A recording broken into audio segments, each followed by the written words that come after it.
Good evening, I'm Dike Rostant. Welcome back to the TTT News. Question: where does learning a trade, the family trade or otherwise, become child labor? How has the pandemic impacted minimum wage earners? That and more is on tap tonight as we go in depth on the work of the Labor Inspectorate Unit with Labor Inspector 2, Paula Achaibar.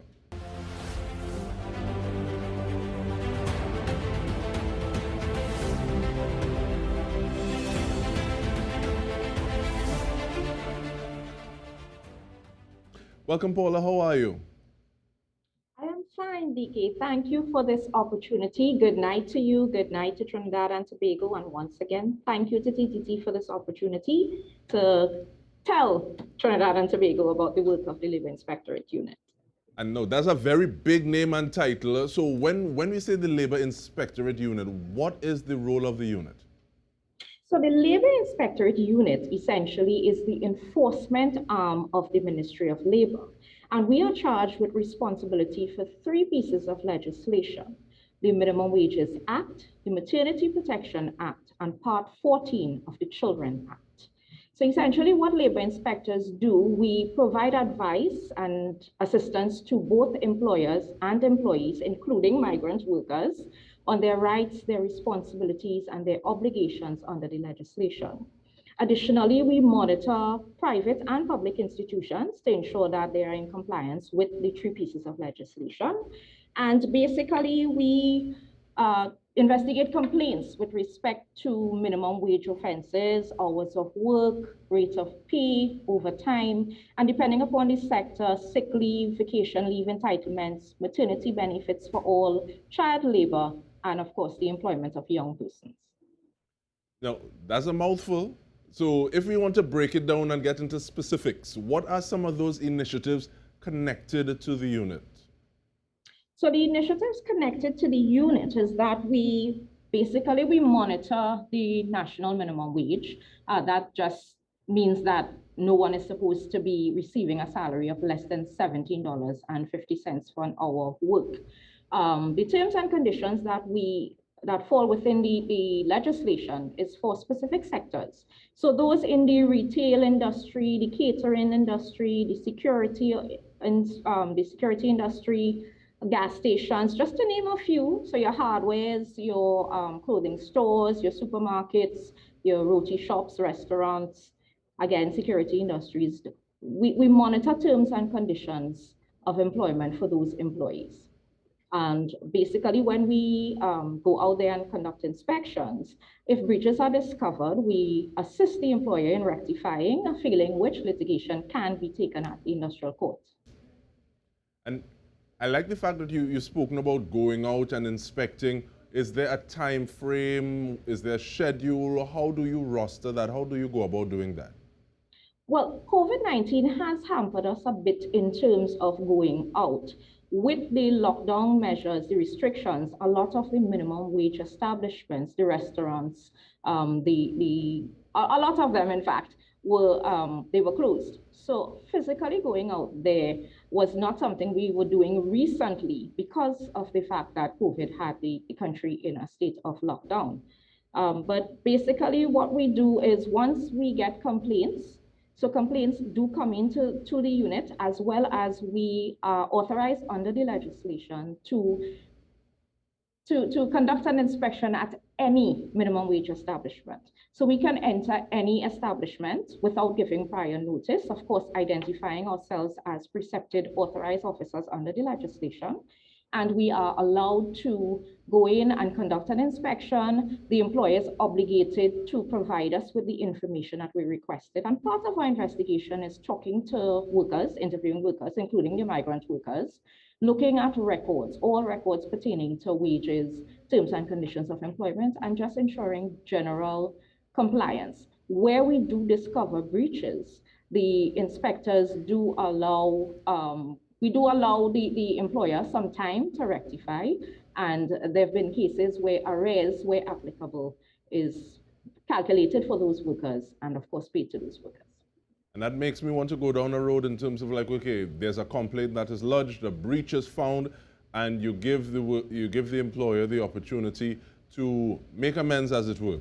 What kind of feedback do you get? Because I can see it's possible, okay, well, the employer say, well, you tell on me, I'm going to do for you. And that also leads to the question of how COVID-19 has affected minimum wage workers from your experience, from the reports that you've been receiving. Right, so COVID-19 has affected both the employer and the employee, especially minimum wage workers. And as I mentioned prior, that a lot of the minimum wage establishments were closed. When those establishments were reopened, there were situations where, of course, businesses were not making the kind of income that they were accustomed to prior to COVID. So essentially, there's been some changes in terms and conditions, in terms of the hours of work of a lot of employees. One thing that is mindful, though, is that the laws still exist. So no one, even though the employers have reduced the hours of work, no one should still be paid less than $17.50. And I always mention, including migrants, no one should be paid less than at $17.50 for an hour of work. What the unit has advised is that when terms and conditions are being changed, that a conversation happens between employer and employee, so that it's not something that is just dropped on the employee. They have some sort of buy-in, because we understand that, yes, COVID has affected both the employer and the employee. It has affected everyone. And definitely that is something to be appreciated. And I want to ask how the reports come in. How do people engage with the unit? Is it that there's a number to call? Can people do that remotely, send in social platforms? I think because we also have some information for the unit that we will be sharing. Yes, of course. So we have our landlines. In the past, it was not working, but things have been rectified. So we have two main offices at Port of Spain, and we can be reached at 299-0300, option 3. The San Fernando office can be reached at 285-5133, option 4. A message can be left on the ministry's website, and that's labor.gov.tt. We can be emailed directly at labor.inspector@gov.tt. And of course, we are on all social media. The handle is at labor.gov.tt. We're on Facebook, Instagram, Twitter, LinkedIn, and YouTube as well. All right, and with that, we take a short break. We are speaking with Paula Achaibar, Labor Inspector 2 at the Ministry and the Labor Inspectorate unit. When we come back, I want to get into the subject of child labor. Stay with us. We come back with more.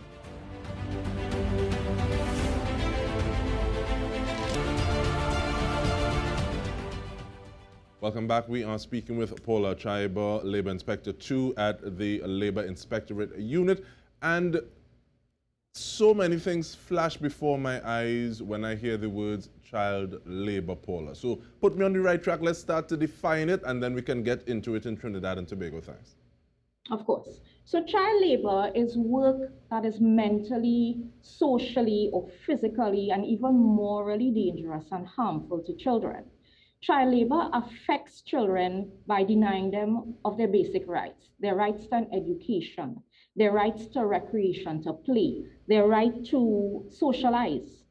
And it's work that basically denies them these basic rights, among others. But the focus of child labor would be these three basic rights: your right to an education, your right to socialize, and your right to recreation. Now, I interact with a young man who, I call him the union boss, and he likes to talk about children's rights. And sometimes we give him a chore, what we consider a chore to do, and he wants to say, well, this is more like child labor. So where do we draw that line? What is a chore versus what is child labor? So chores are considered as anything that is done in the home that basically grooms our young people into becoming great adults. But what is mindful is that chores the lines could be blurred between what a chore is and something that is dangerous.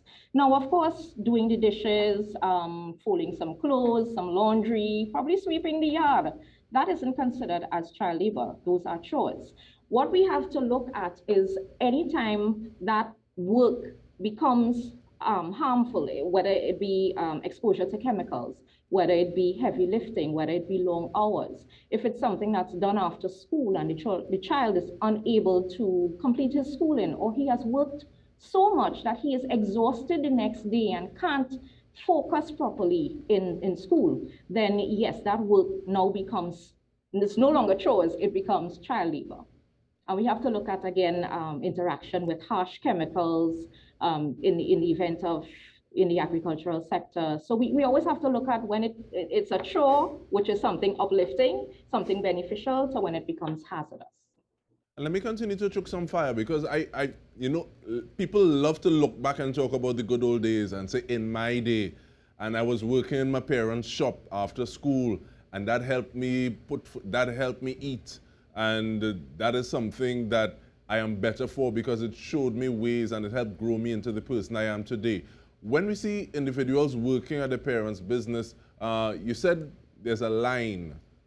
How are there things that we look at, factors that we look at and say, okay, well, this is starting to cross that line a little too much? Of course. So the exception under the legislation, and this is part 14 of the Children's Act, speaks of chores that happens in a family-run business. And when we say family-run, it could be run by mother, father, brother, sister, aunt, uncle, grandparents, as the case might be. So what is important to note is that assisting in a family business is not considered as child labor. However, we have to be cognizant of the fact that the hours that that child is spending in the family business, what the duties are that they're doing. So if they're doing heavy lifting, that might be dangerous for a child. If they're spending, again, long hours and they're unable to attend to homework after school. Now, they're not being denied the right to an education, but that time that they need to spend to focus on their studies, their homework, if that is being denied, then yes, we are crossing now the line into something that is more harmful to the children. So it's no longer a chore. Yes, it's a family business. Yes, it's acceptable. However, it's crossing that line where it's denying the basic rights, it's denying schooling, it's even denying the possibility of recreation for that child or to socialize. And looking at child labor specifically in Trinidad and Tobago, are there reports that you get? Is there feedback? What does the lay of the land look like from your perspective? Well, we have received reports from several persons on child labor, what they would have perceived as child labor. What the Labor Inspectorate does, each case is taken on its own merit. So an inspector would go out. Of course, we would gather more information from that person in terms of where the child is located, the times the child is seen, what the child is seen doing. And an inspector would go out and make some observations, probably talk to the child. If there's a parent around, observe whether the child is on its own, try to get information with respect to the age of the child, because basically, there are some children now, the minimum age in Trinidad and Tobago for employment is 16. So we may look at a child and say, well, that child is less than 16 and they may be above. So each case is taken on its own merit, an investigation is conducted, and then based on that feedback, the ministry is part of the National Steering Committee for the Elimination and Prevention of Child Labor. And that committee, it encompasses government, academia, the employers, and basically they're charged with the responsibility of developing a national child labor policy. As well, they're looking into creating what we term as hazardous work lists, light work lists. So there's a lot of work going on, but once child labor is picked up anywhere and information is brought to us either by telephone call, by sending in a message on the website, by sending an email, each case is investigated to determine whether child labor exists or not. And I'm glad you cite the fact that every case is based on its own merit. So like my father can speak to cutting grass for the cow and then walk into school, how many miles? Many times we hear child labor, and the first thing that may come to mind is a child involved in agriculture. What are some of those things that we can have child labor outside of agriculture, fishing, and possibly construction? Okay, so there is something called the worst forms of child labor, and this includes prostitution, child soldering, drug trafficking, just among just to name a few. And these matters are handled specifically by the Counter Trafficking Unit of Trinidad and Tobago, and the Labor Inspectorate collaborates with the Counter Trafficking Unit. We have existing currently a memorandum of understanding where we accompany the Counter Trafficking Unit on investigations. The inspectors have been trained by the International Organization for Migration on identifying indicators of human trafficking and, of course, worst forms of child labor. So this worst forms of child labor is a criminal offense. It can be reported to the Counter Trafficking Unit at 800-4CTU, as well as the Children's Authority. Well, worst forms of child labor is handled by the Counter Trafficking, but if a person sees something that doesn't quite sit right with them, you can contact the Children's Authority, you can contact Childline, you can contact the ministry, and of course the ministry is trying to establish all these links, formalize all our links so that information can be shared between these departments and units.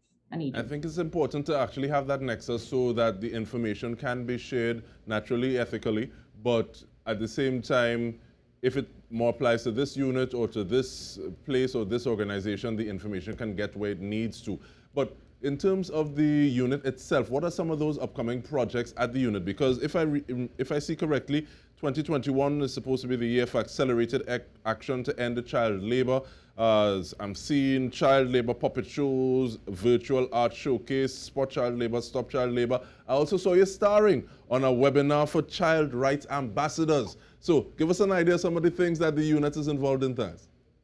So as mentioned previously, the Labor Inspectorate Unit is represented on the National Steering Committee. And the year 2021 was declared as the International Year for the Elimination of Child Labor by the United Nations. We have done quite a bit of outreach programs with respect to child labor. We did a training session for the child rights ambassadors. And this was a program for children under the Office of the Prime Minister and Gender Affairs. And we train them in identifying issues of child labor because they're out there and they're able to identify. We equip them with the knowledge to be able to identify whether child labor exists or not. Again, there is the upcoming child labor monologue video competition, or did I say that? The child labor video monologue competition. It is something that was launched just this week. And it's a competition for children ages 9 to 16.